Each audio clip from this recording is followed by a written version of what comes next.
Kamusta? Ito ang Chow World. Ang sandali ng unang makilala ni Bill Gates si Paul Allen sa paaralan ay hindi lamang isang simpleng pagkakataon, kundi isang natatanging sandali kung saan unang nagtagpo ang kanilang nag-aalab na pagnanasa para sa hinaharap. Sa murang edad na 18, nagbahagi sila ng isang makabago na pananaw at hilig sa teknolohiya na kalaunan ay nagbigay ng desisibong pundasyon para sa pagtatatag ng Microsoft. No panahong iyon, ipinakita ni Bill Gates ang hindi pangkaraniwang pag-ugali na ikinabahala pa ng kanyang mga magulang. Ang kanyang tahimik na pag-code sa pamamagitan ng bintana tuwing gabi ang nagmarka ng simula ng kanyang natatanging pokus at pagkamalikhain. Ang unang Silicon Valley ay isang kultura na pinangungunahan ng mga tech geek o nerds na nanguna sa inobasyon. Gayunpaman, kamakailan lamang ay lumitaw ang isang bagong termino na tech bros, at napapansin ang pagbabago sa estilo at pag-ugali ng mga batang propesyonal sa teknolohiya. Ipinaliwanag ni Bill Gates na kahit sa gitna ng mga pagbabagong kultural na ito, ang paunahing pasyon, malikhaing pag-isip, at malalim na pokus na kailangan para sa inobasyon sa teknolohiya ay nananatiling mahalaga. Ibig sabihin nito na ang industriya ng teknolohiya ay hindi lamang nakadepende sa mga bagong uso kundi nakaugat sa matagal nang naitatag na mga fundamental na halaga. Sa global na larangan ng kalusugan, nakamit ni Bill Gates at ng kanyang pundasyon ang konkretong mga resulta sa paggamot ng LA, pagpuksa ng polio, at pagpapabilis ng pagdevelop ng bakuna, bukod sa iba pa. Dahil sa pagsisikap ng pundasyon, nakamit ang kapansin-pansing resulta tulad ng higit sa 50% na pagbawas sa pagkamatay ng mga bata at mga pagkamatay na may kinalaman sa kung saan ang mabilis na pagdevelop ng bakuna ay may malaking papel na ginampanan sa panahon ng COVID-19 pandemya. Sa pamamagitan ng pagbanggit ng mga kaso ng panganib ng pagkalat ng epidemya sa Pakistan, Afghanistan, Gaza Strip, at Africa, binibigyang diin nila ang ganap na pangangailangan para sa pagpapabuti ng supply ng bakuna at sistema ng pangkalusugan. Dagdag pa rito, binalaan ni Bill Gates na ang posibilidad ng natural na paglitaw ng epidemya ay maaaring umabot sa pagitan ng 0% at 15% sa loob ng susunod na 4 na taon. Sa pamamagitan ng kanyang mga gawain sa pundasyon, pinanatili ni Bill Gates ang mahigpit na pakikipagtulungan hindi lamang sa pamahalaan ng Estados Unidos kundi pati na rin sa mga pangunahing administrasyon sa buong mundo.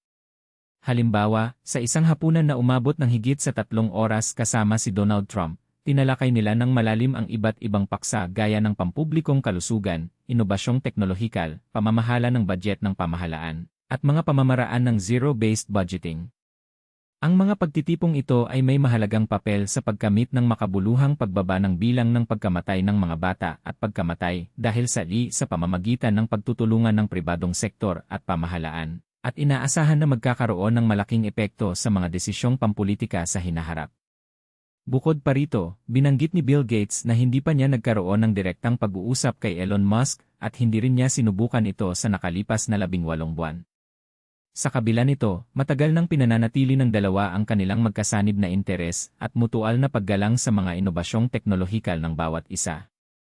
Nagpahayag si Bill Gates ng malalim na pagsisisi at pagninilay-nilay tungkol sa kanyang nakaraang pagkikita kay Jeffrey Epstein.